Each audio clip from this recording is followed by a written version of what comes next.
क्या हो रहा है ये? क्या चल रहा है हमारे देश में? औरतों और बच्चियों पर एक के बाद एक अत्याचार सामने आ रहे हैं। कौन कर रहा है ये सब और क्यों कर रहा है?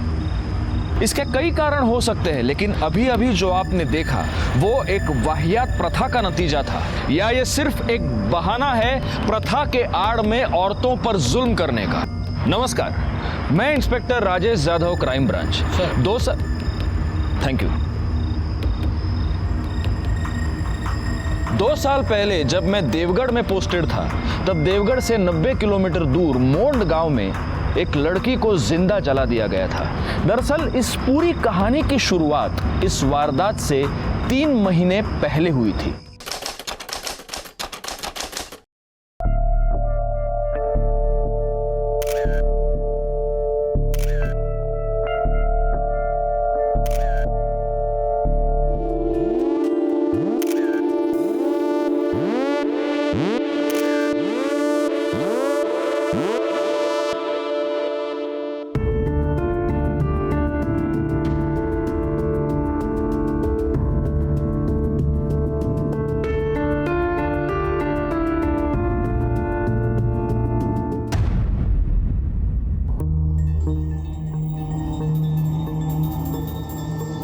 आप पैकिंग क्यों कर रहे हैं? कहीं जा रहे हैं क्या? हाँ, पर अभी नहीं, सुबह निकलूंगा। अभी बस बैग भर लेता हूँ, कहीं ये ना हो कि सुबह पैकिंग के चक्कर में बस छूट गई। लेकिन आज तो हमारी शादी है ना, और आप कल सुबह चले जाएंगे। घबराओ मत, सिर्फ मैं जा रहा हूँ, बाकी सब यहीं पर हैं। टेंशन मत लो, वो लोग तुम्हारा बहुत ध्यान रखेंगे।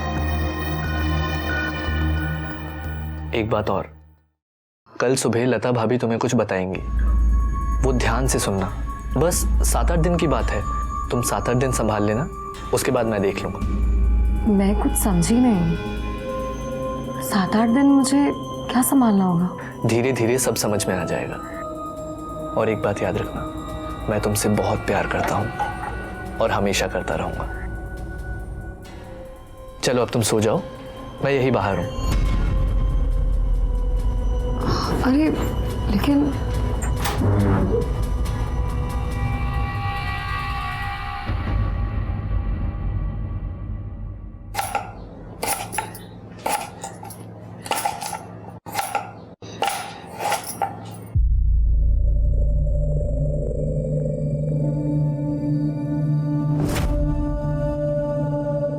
इकड़े बघ, आंखें सूजी हुई है। लगता है नरेंद्र बाबू ने रात भर सोने नहीं दिया। वो तो सुबह सुबह पूना चले गए। ओह, इसलिए रात भर सोने नहीं दिया।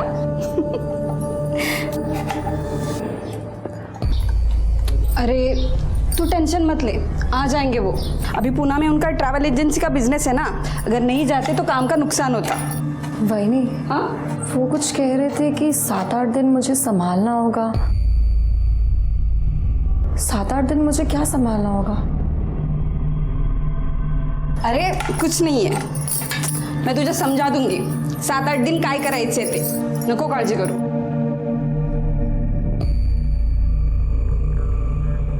अच्छा, तो फिर मैं आपको वो स्पेशल वाली प्लेस पढ़ाऊंगी। जयश्री कहाँ गई थी? वो मैं बाजार गई थी बहनी।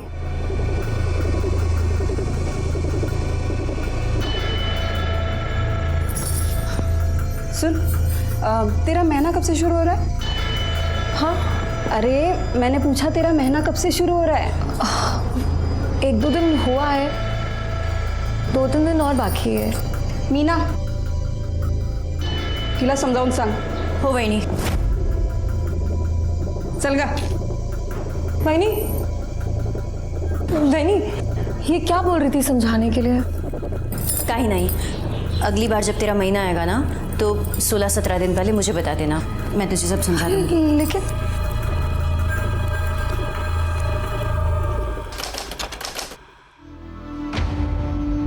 जयश्री,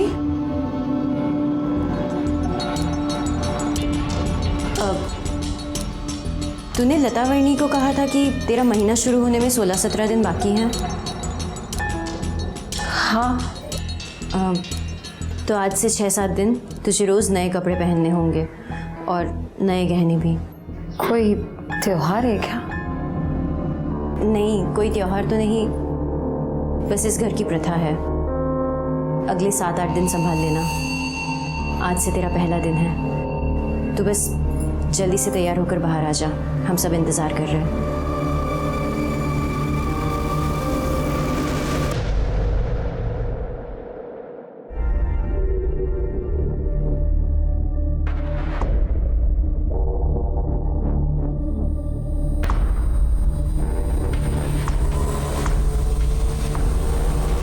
बहुत सुंदर लग रही हो। ये मेरी चॉइस की साड़ी है। भाईनी, लेकिन आज क्या है? हम बताएंगे आज क्या है। आओ आओ, बैठो यहाँ पर।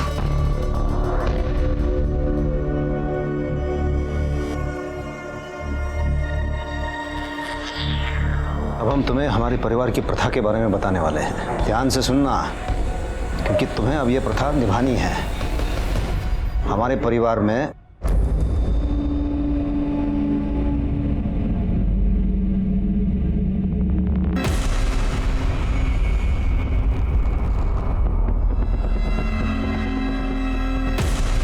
आप लोग का दिमाग खराब हो गया है, पागल हो गए हो आप लोग।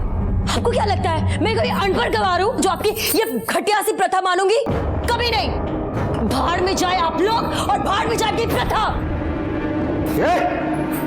आप लोग टेंशन मत लीजिए, मैं जाकर उसे समझाती हूँ। जल्दी समझाओ दिला।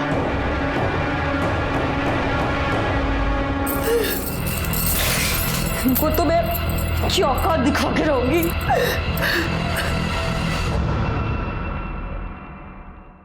क्या बात है, तू अचानक कैसे आई? अरे शादी को 10 दिन नहीं हुए और तू मायके चली आई, और वो भी अकेले। बोलना बड़ा कहाँ से लो? हाँ, ये लो ताई, चाय। नहीं चाहिए। ताई, ऐसा गुस्सा करने से क्या होगा? अब आप बोलोगी नहीं, हमें कुछ बताओगी नहीं, तो हमें कैसे पता चलेगा? अच्छा बताओ, अचानक आने की क्या वजह है? मैं यहाँ ये सोच के आई कि ये भी मेरा घर है, लेकिन तुम लोगों को अगर मेरा आना पसंद नहीं है तो मैं यहाँ से भी चली जाती हूँ। नहीं ताई, अरे ताई, कहाँ से लीला? प्रथा वथा तो भूल ही जाओ, मैं तुम्हारे बिना उस घर में पैर भी नहीं रखूंगी। क्यों बात को बढ़ा रही है? और क्या जरूरत थी ऐसे घर छोड़ के आने की? हैं? बोला था ना मैंने, मैं हूँ तेरे साथ, मैं संभाल लूंगा। लेकिन तूने मेरी एक नहीं सुनी। अब तू एक काम कर, कल के कल घर वापस जा, बाकी मैं देख लूंगा, ठीक है? और जल्दी आऊंगा मैं। चल अभी फोन रखता हूँ।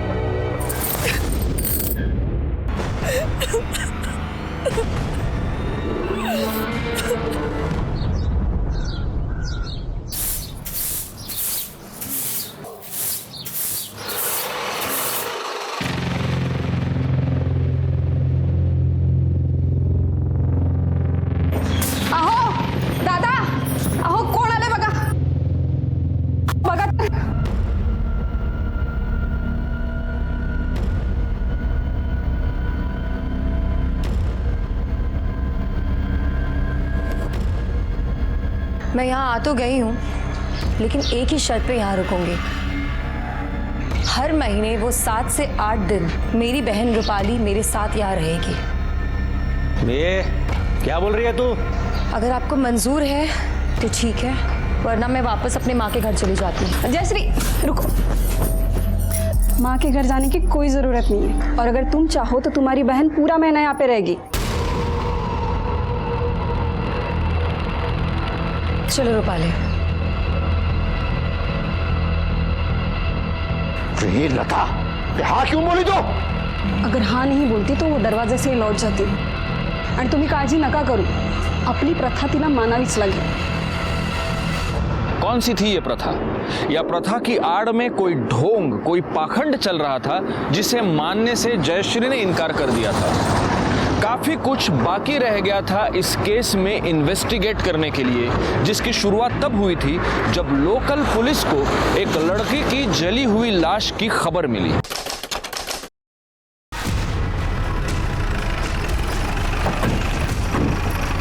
उधर है सर, लाश उधर है।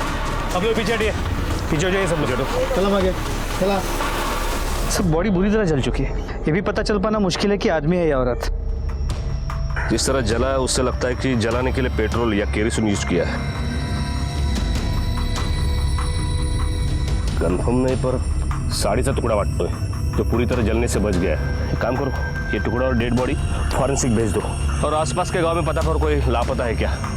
सर खुले में जला है, इसका मतलब इसकी बू 1-8 किलोमीटर तो दूर फैली होगी। तुम लोगों ने किसको देखा है क्या? हाँ नहीं काय तोंडे सर। आजूबाजूला कोणाचं घर आहे का बघा। हो सर।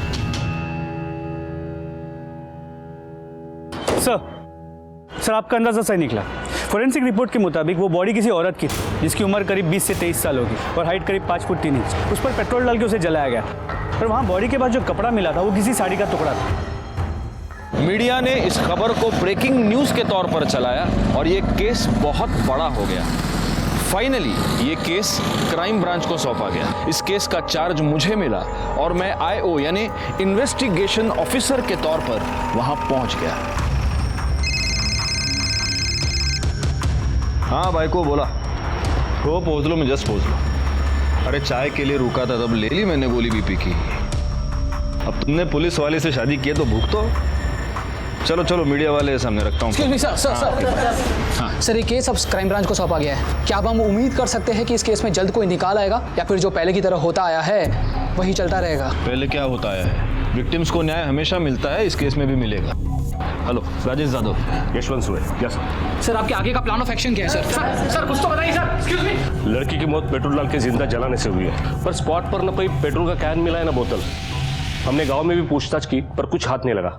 हाँ एक इन्फॉर्मेशन जरूर मिली है। लाश मिलने के 4 दिन पहले एक रूपाली नाम की लड़की अपने 22 साल के बहन की मिसिंग कंप्लेंट लिखवाने हमारे बिग चौकी आई थी। सर मुझे मेरी ताई की मिसिंग कंप्लेंट लिखवानी है। पर रूपाली से पहले जयश्री के ससुराल वाले उसकी मिसिंग कंप्लेंट कर चुके थे। तुम लोग यहाँ क्या कर रहे हो? सर ये मेरी ताई के ससुराल वाले। सर मुझे पूरा यकीन है, हो ना हो इन्होंने मेरी ताई के साथ कुछ तो गलत किया है। मुझे यकीन है उन्होंने मेरी ताई को गायब किया है। सर 2 दिन पहले मैं इनके घर गई थी। इन्होंने कहा कि ताई पुणे में है जीजा जी के साथ। मैं 2 दिन से फोन लगा रही हूँ, फोन स्विच ऑफ आ रहा है और अब पता चल रहा है कि ताई पुणे में है ही नहीं। इन्होंने मिसिंग कंप्लेंट में यही सब लिखाया है। झूठी रिपोर्ट लिखवाई इन्होंने। मतलब? सर 2 दिन पहले मुझे ताई का फोन आया था। ताई बहुत रो रही थी। आपको मेरी बात पे यकीन नहीं ना? आप ये सुनिए। नरेंद्र के भाई ने मेरे साथ रेप किया। प्लीज मुझे बचा लो, प्लीज।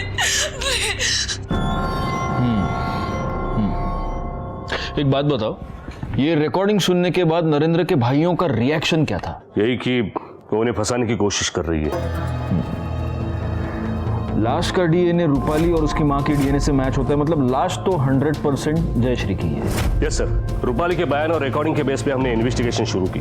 जयश्री ने कहा कि नरेंद्र के भाई ने उसका रेप किया, लेकिन प्रॉब्लम यह है कि नरेंद्र का एक नहीं 3 भाई है और तीनों रिपोर्ट दर्ज करने पुलिस स्टेशन गए थे। साठे जब उनके घर पूछताछ के लिए गया तो उसे पता चला कि नरेंद्र और विलास मिलिंद और मकरंद के सौतेले भाई है। नरेंद्र को छोड़ के वो तीनों ही घर पर थे। देखिए साहब, हम आपसे पहले भी कह चुके कि हमें लगा जयश्री नरेंद्र के पास पूना गई है, पर जब नरेंद्र से बात हुई तो पता चला कि वो वहां भी नहीं है। जितना ढूंढना था हमने ढूंढ लिया, लेकिन नहीं मिली तो फिर हमने बीट चौकी में कंप्लेंट लिखाई। अब आप एक बार पूछोगे तो भी यही बताएंगे और 100 बार पूछोगे तो भी यही बताएंगे। जयश्री ने रूपाली को फोन पे बोला था कि नरेंद्र के भाई ने उसका रेप किया है और नरेंद्र के भाई तो तुम तीनों। इस बारे में क्या कहोगे? यही साहब कि वो दोनों बहनें एक नंबर की झूठी है, हमें फंसाने की कोशिश कर रही है, झूठा इल्जाम लगा रही है वो। 4 दिन पहले जयश्री ने अपनी बहन को यह बताया कि नरेंद्र के भाई ने उसका रेप किया और जिस वक्त रेप हुआ उस वक्त इन तीनों भाइयों की मोबाइल लोकेशन घर ही थी। अच्छा, डीएनए रिपोर्ट से यह तो साबित होता है कि यह लाश जयश्री की है। अब सवाल यह पैदा होता है कि क्या जयश्री का रेप जिसने किया उसी ने उसको किडनैप करके उसका मर्डर किया, या रेप करने वाला कोई और है और मर्डर करने वाला कोई और? एक काम करो सुबह, ये चेक करो कि जिस रात जयश्री को जलाया गया उस रात इन तीनों भाइयों की मोबाइल लोकेशन क्या थी। जी, तब तक हम इस केस को शुरू से शुरू करते हैं।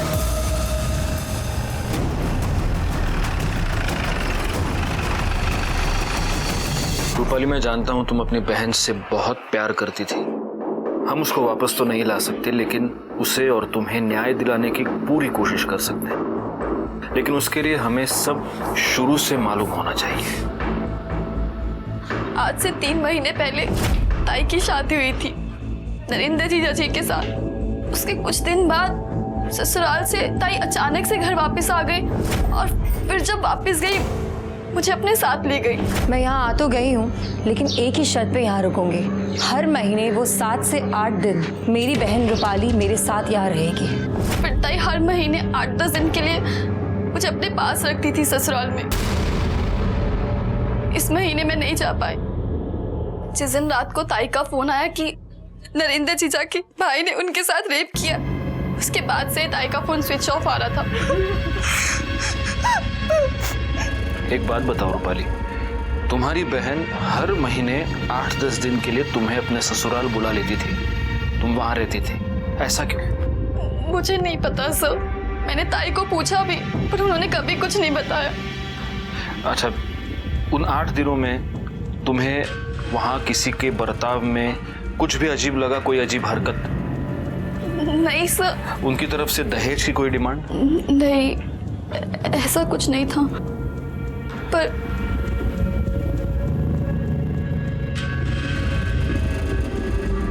रूपाली, ऐसा कुछ भी है जो तुम मुझे बताना चाहती हो? नहीं सर, सब बता दिया मैंने आपको।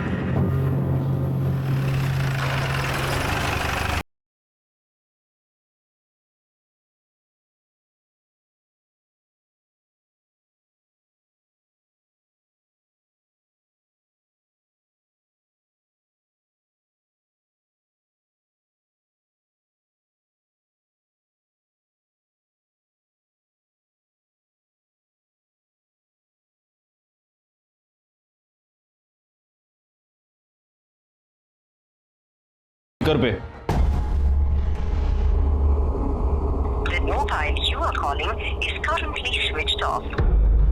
कहीं घर में तो छुपा नहीं है? देखो जरा। साहब नहीं है वो यहाँ पर। देखने में क्या हर्ज है? पैसे थोड़ी लगते हैं। हाँ? साठे गाय तोड़े चेक करा। तुम लोग जानते हो ना, जयश्री के फोन कॉल के बेसिस पर उसकी बहन ने तुम लोगों पर रेप का इल्जाम लगाया है। रेप अक्यूज्ड होने का मतलब जानते हो तुम?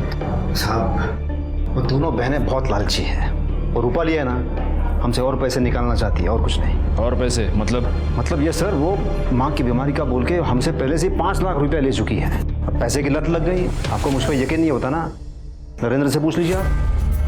हाँ साहब, हम पहले उसे 5 लाख रुपया दे चुके हैं। मुझे पूरा यकीन है मेरे भाई ऐसा गलत काम नहीं कर सकते। अच्छा, तुम्हें ये पता है कि ये नहीं कर सकते, तो तुम्हें ये भी पता होगा कि कौन कर सकता है? हाँ सर, विलास अंदर नहीं है। सर, विलास आत्महत्या नहीं है। हो गई तसल्ली? अब आप लोग जा सकते हैं। हम कब आए और कब जाए हम तय करेंगे, तुम नहीं, समझे ना? साहब, मुझे अकेले में आपसे कुछ बात करनी थी, कुछ बताना है आपको। अकेले में क्यों? जो बोलना इधर बोलना। आवाज नीचे, वरना अगली बार तेरी आवाज निकलेगी नहीं, समझा? बोलो नरेंद्र, क्या बोलना है? यही साहब कि मेरे भाई निर्दोष हैं, उन्होंने कुछ नहीं किया। आपको यही मालूम करना है कि ये सब किसने किया है, तो जाके उस प्रोफेसर से पूछिए ना। प्रोफेसर कौन? जिसे जयश्री का चक्कर चल रहा था, उसका पुराना आशिक। तुम ये सब कैसे जानते हो? जयश्री ने खुद मुझे बताया था शादी से पहले कि उसका कॉलेज में किसी प्रोफेसर के साथ चक्कर चल रहा था। और चक्कर क्या साहब, सब कुछ चल रहा था। मेरे कॉलेज के प्रोफेसर सुशील नायक के साथ मेरा अफेयर था। हमारे बीच में सब कुछ हो गया था, केवल फेरे बचे थे। लेकिन अब ऐसा कुछ भी नहीं है, सब कुछ खत्म हो गया है। नया रिश्ता शुरू करने जा रही हूँ, इसलिए आपको अंधेरे में नहीं रखना चाहती हूँ।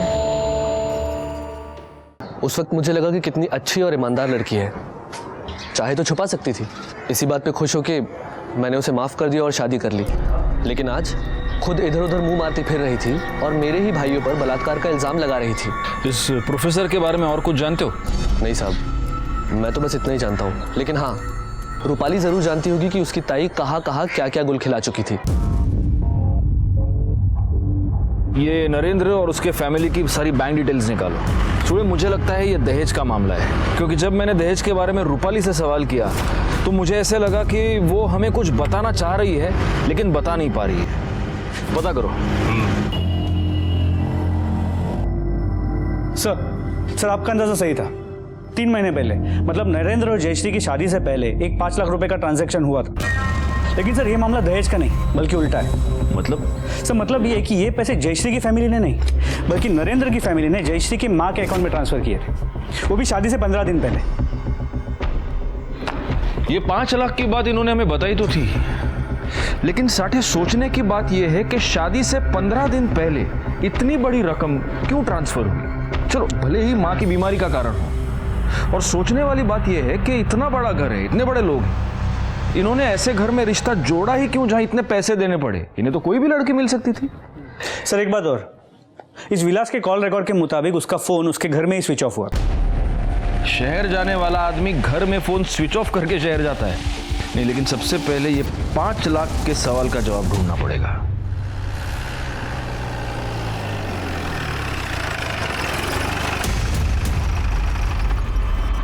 इससे पहले मैंने जब तुम्हें दहेज के बारे में पूछा था तब तुमने ये क्यों नहीं बताया कि नरेंद्र की फैमिली ने तुम लोगों को 5 लाख रुपए दिए थे? सर हमारी मजबूरी थी। आई बहुत बीमार रहती थी, उनके इलाज के लिए पैसों की जरूरत थी जो हमारे पास थे नहीं। नरेंद्र जीजा जी के फैमिली ने कहा कि वो ताई को खरीदना चाहते हैं उनसे शादी के लिए। 8 लाख देने की बात हुई थी, 5 लाख रुपए दिए, कहा बाकी 3 लाख रुपए बाद में देंगे। हमारे पास कोई चारा नहीं था, इसलिए ताई की शादी करवा दी। अच्छा, ये प्रोफेसर सुशील नाइक, इसका और जयश्री का क्या कनेक्शन है? है नहीं सर, था। मेरी ताई उनसे बहुत प्यार करती थी, शादी करना चाहती थी, पर प्रोफेसर सर ने उनसे शादी करने के लिए मना कर दिया क्योंकि वो पहले से ही शादीशुदा थे। ताई दुखी रहने लगी, किसी से बात नहीं करती थी। भाई ने सोचा कि अगर उनकी शादी हो जाएगी तो वो खुश रहेंगे। ये प्रोफेसर कहाँ रहता है जानती हो? जी।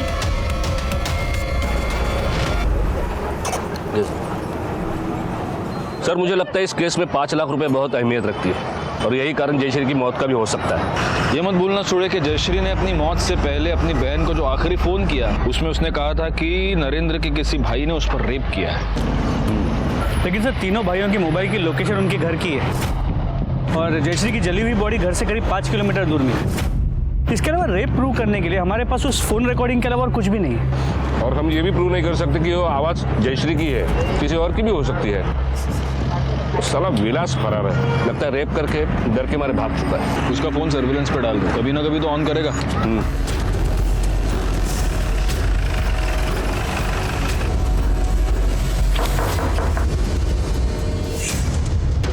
प्रोफेसर सुशील नाइक।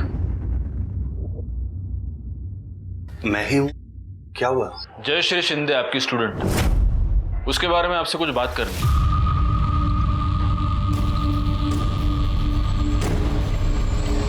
सर क्या हम बाहर चलकर बात कर सकते हैं प्लीज?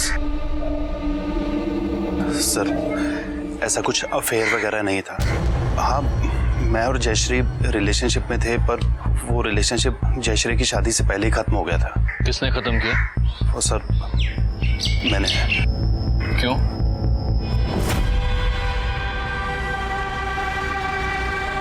क्या हुआ? ऐसे मुंह क्यों फुला रखा?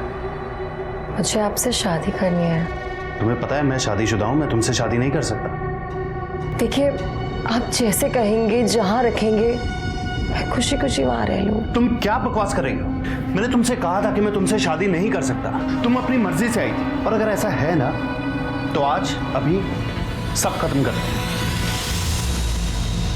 और फिर उसके बाद मैं जयश्री से नहीं मिला, बाद में पता चला कि उसकी शादी हो गई है। देखिए प्रोफेसर साहब, जब तक ये केस पूरी तरह सॉल्व नहीं हो जाता आप गांव छोड़कर जा नहीं सकते। ठीक है सर। Thank you.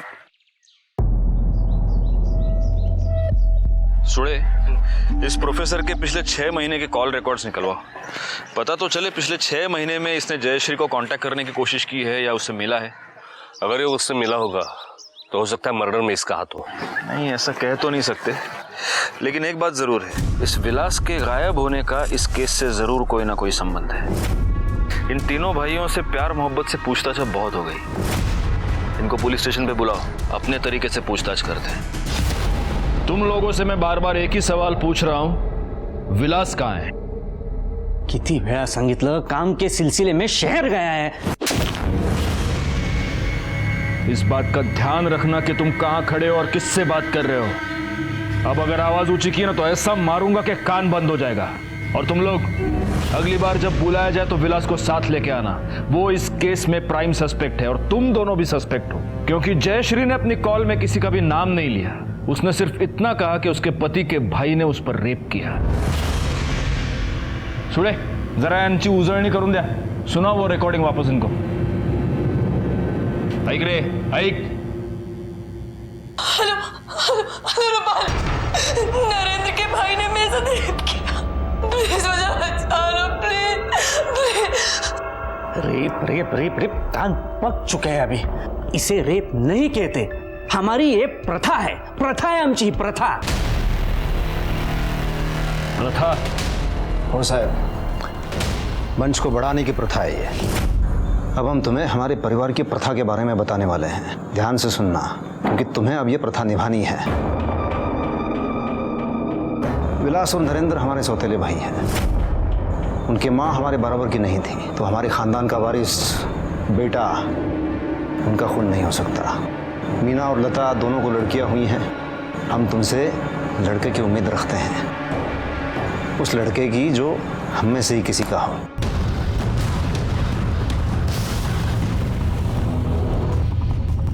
उसके बाद तुम और नरेंद्र जो चाहे पैदा कर सकते हो। आप लोग का दिमाग खराब हो गया है। भाड़ में जाए आप लोग और भाड़ में जाए प्रथा। जयश्री इस प्रथा के बारे में पहले से जानती थी। अगर आपको यकीन नहीं होता तो उसके पति से पूछ लो। हाँ साहब, मैंने खुद उसको बताया था इस बारे में। तो निकल जाएगा साहब, आप ये जो रेप कह रहे हैं वो रेप हो ही नहीं सकता। कानून की नजर में रेप ही है। आणि आता तर तुम्ही स्वतःच कबूल केलेत ते। मान्य, हमने रेप किया है, पर आप लोगों के पास सबूत क्या है? लड़की मर चुकी है सर। आप ये साबित कैसे करोगे इस रिकॉर्डिंग से? देखिए साहब, कानून तो हम भी जानते हैं। अब आपको कुछ और पूछना है या हम जाएं?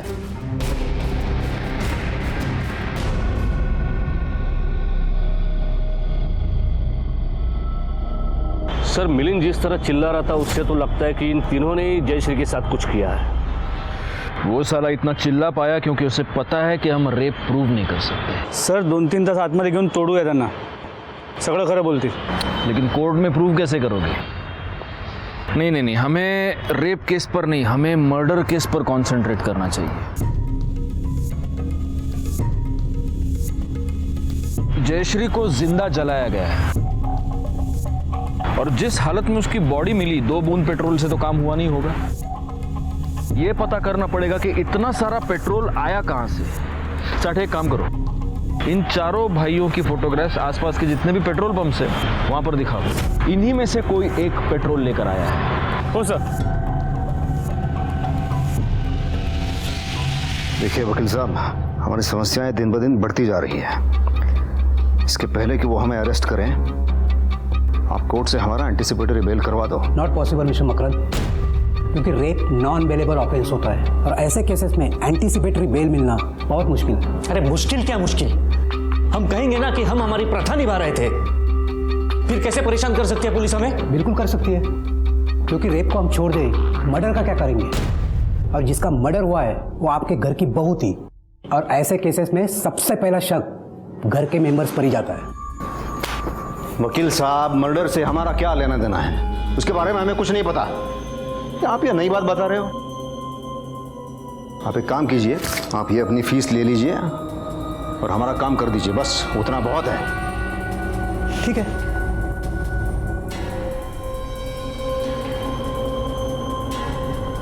पुलिस को कोई कुछ नहीं कहेगा, उनको जो चाहे करने दो। पुलिस हम तक कभी पहुंच नहीं पाएगी। कर लगा।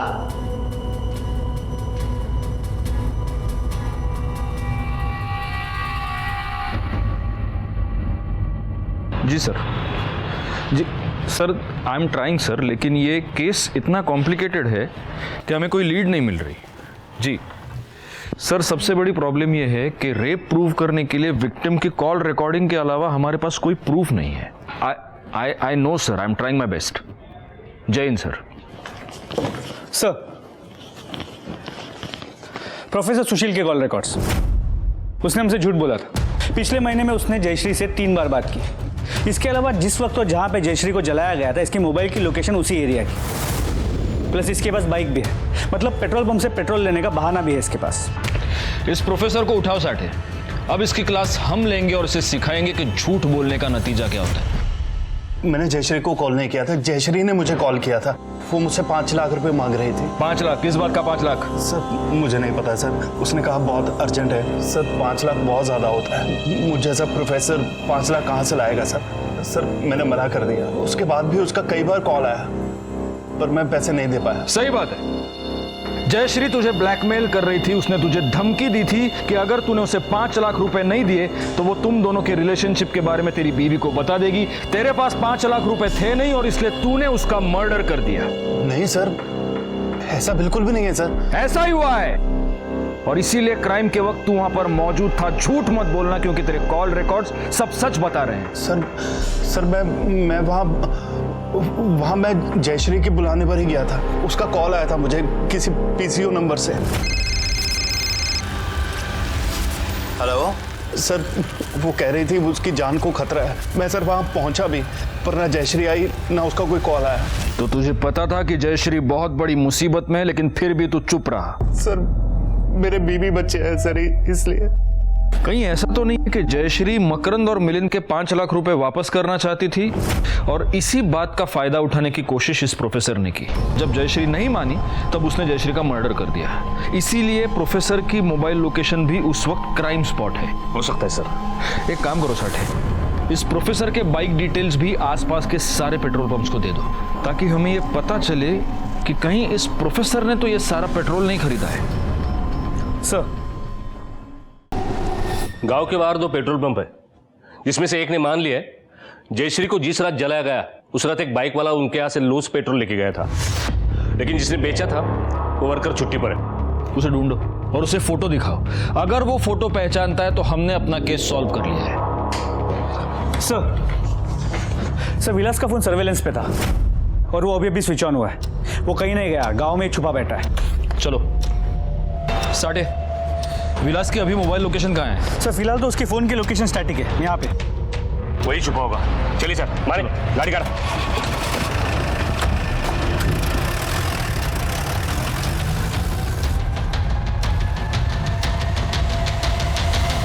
तो नेटवर्क ना होने की वजह से लोकेशन नहीं दिख रहा है।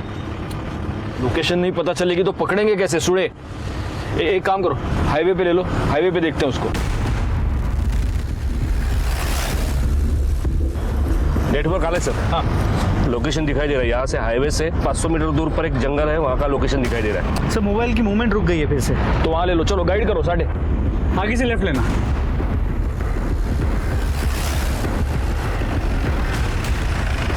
सर लोकेशन यही का दिखा रहा है। साठे फोन लगाओ उसको।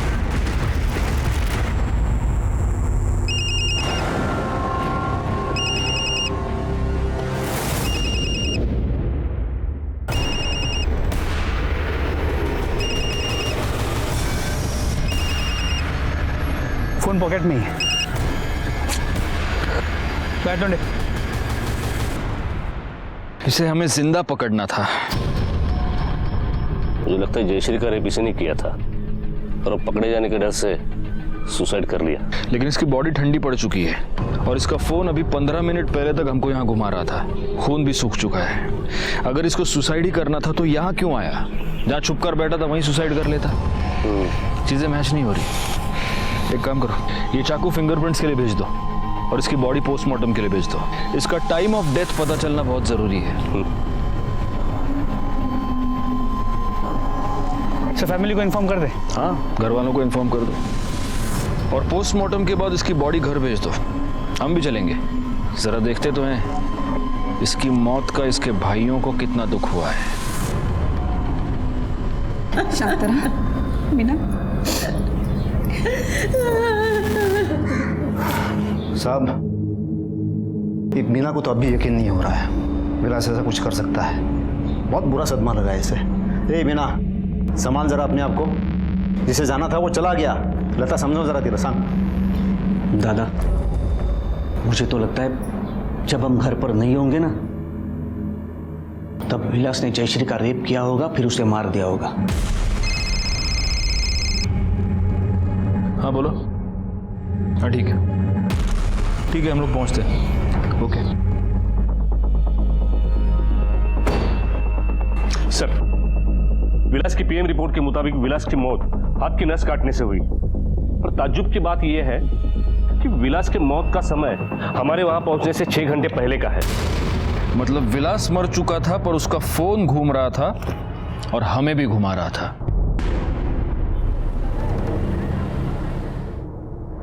सर मुझे लगता है कि या तो वो प्रोफेसर या तीनों भाइयों में से कोई है जो विलास का फोन यूज करके हमें गुमराह कर रहा था, क्योंकि वो जानता था कि जैसे ही फोन स्विच ऑन होगा उसके लोकेशन के बारे में पता चल जाएगा।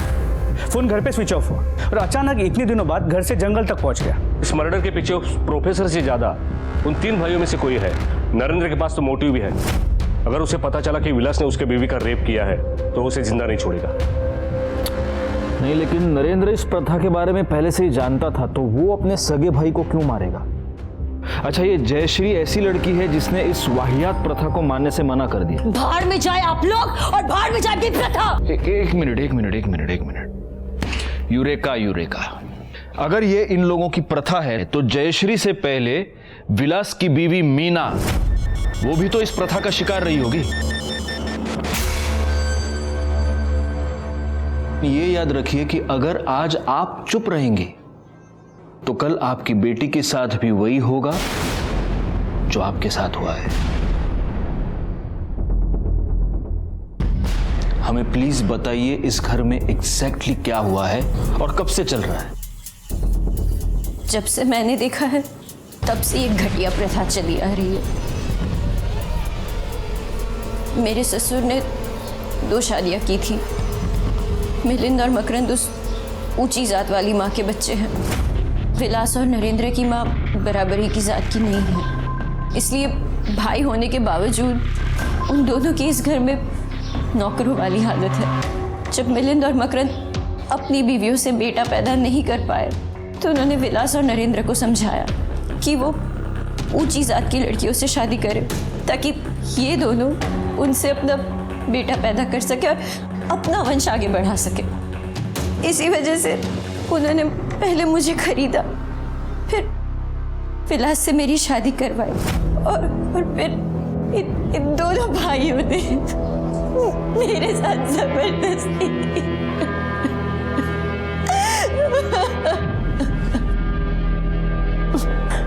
फिर जयश्री के साथ भी इन्होंने यही सब किया। लेकिन फिर इन्होंने जयश्री को मारा क्यों? पता नहीं, पर जिस दिन उन लोगों ने जयश्री के साथ जबरदस्ती की वो उसी दिन समझ गए थे कि वो चुप बैठने वाली नहीं है, इसलिए वो दोनों उसे कहीं बाहर ले जाने वाले थे। नरेंद्र के भाई ने मेरे साथ रेप किया। प्लीज मुझे बचा लो, प्लीज। तू टेंशन मत ले, कुछ नहीं होगा। एक तो बात अपने तक आएगी नहीं, और अगर आ भी गई ना, विलास पे डाल दूंगा। जब आप लोगों ने ज़्यादा पूछताछ की तो मैंने ही विलास से कहा कि जाकर कहीं छुप जाए, वरना उसके भाई उसे ही झूठे केस में फंसा देंगे। तो उसने मेरी बात मानी और वो गांव में ही कहीं जाकर छुप गए। फिर ये बात उनको कैसे पता चली? मतलब ब्लैकमेल करूँगी। मैंने उन्हें सब बता दिया। मतलब भाई माजी चुका है, पर मैं क्या करूँ सर, मेरी बेटी की जिंदगी का सवाल था। क्या आप बता सकती हैं वो जयश्री को कहाँ ले गए? वो तो नहीं पता, लेकिन 2 दिन बाद वो दोनों रात को नशे में धुत घर आए और उनके हाथ में एक पेट्रोल की खाली कैन थी। मीनाताई, वो कैन अब कहाँ है? वो घर के पीछे जो कचरा पड़ा रहता है वहीं पर है।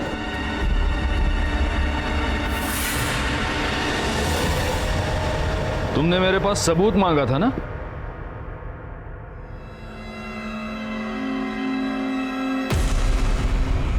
ये है सबूत। ये वो कैन है जिसमें जयश्री को जलाने के लिए पेट्रोल भरा गया था। इस कैन पर तुम दोनों के उंगलियों के निशान हैं। जिस पेट्रोल पंप से तुमने ये कैन भरा, वहां काम करने वाले बंदे ने तुमको पहचान लिया है। और ये पेट्रोल खरीदने के लिए तुमने जो क्रेडिट कार्ड इस्तेमाल किया, उसके डिटेल्स हमारे पास है। अब 1 बाय 1 सब कुछ बता दो कि जयश्री को कैसे मारा, उसके बाद विलास को कैसे मारा। बताओ। नहीं बताओगे? गायतोंडे! सर,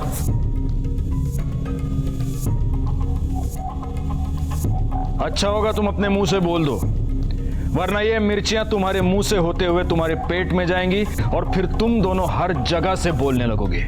विलास को कैसे मारा?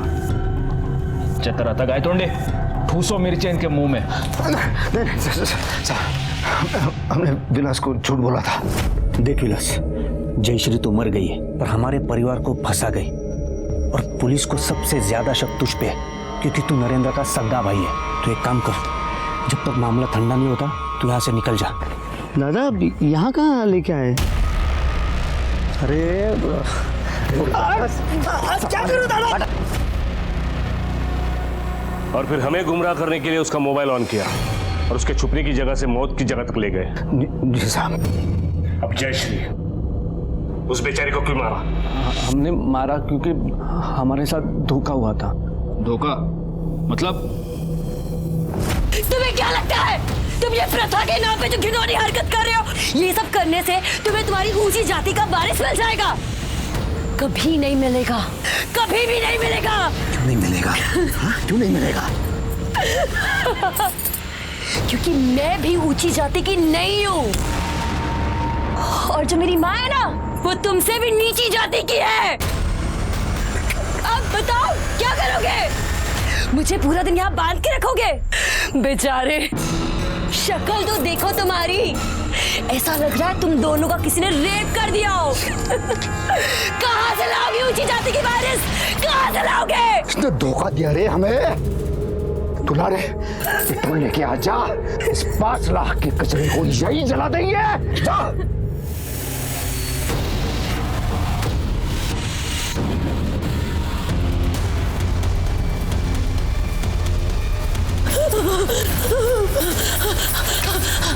कोई है?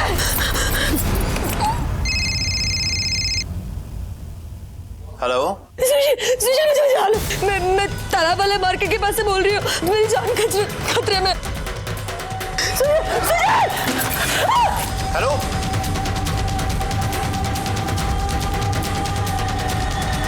बड़ी प्रथा निभानी थी ना तुम लोगों को।